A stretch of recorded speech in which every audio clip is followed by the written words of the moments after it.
Tapi kok aku dilali. Assalamualaikum warahmatullahi wabarakatuh.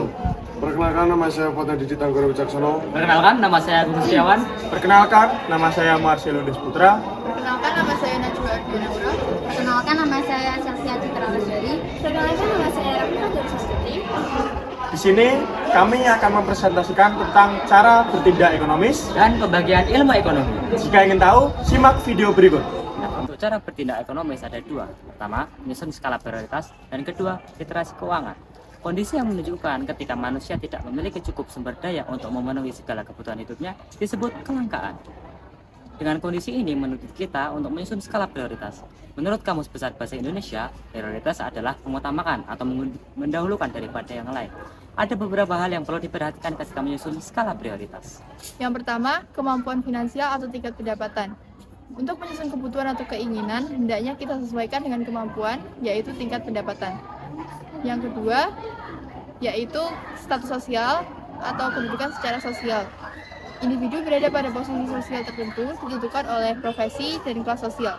Berdasarkan profesi, contohnya yaitu si A seorang fotografer dan si B seorang penulis. Berdasarkan kelas sosial, contohnya kebutuhan prioritas seorang direktur mestinya berbeda dengan kebutuhan prioritas seorang karyawan. Yang ketiga yaitu lingkungan.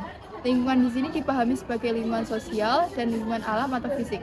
Contohnya, orang yang tinggal di tempat berhawa dingin mestinya berbeda prioritas dengan orang yang tinggal di tempat yang berhawa panas. Yang kedua, literasi keuangan. Literasi keuangan adalah kecakapan dan kemampuan untuk menentukan keputusan yang efektif dan bijaksana terkait penggunaan dan pengelolaan keuangan. Literasi keuangan mencakup cara mengelola uang dengan bijaksana dan memberikan pengetahuan agar kita mampu memutuskan keputusan yang paling baik dan menguntungkan. Contoh literasi keuangan. 1. Adanya beragam jenis tabungan. 2. Masyarakat semakin sadar pentingnya berpartisipasi di sektor ekonomi. 3. Adanya kesadaran menabung dan berinvestasi sejak dini. Pembagian ilmu ekonomi terdapat 3 kategori ilmu ekonomi.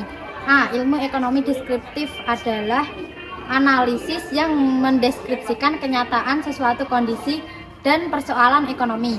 B. Ilmu ekonomi teori adalah analisasi yang menjelaskan mengenai definisi hubungan sebab akibat dan sistem cara kerja perekonomian.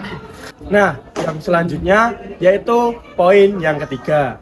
Ilmu ekonomi adalah analisis lebih ekonomi untuk diterapkan dalam mengenal berbagai masalah ekonomi melalui kebijakan ekonomi.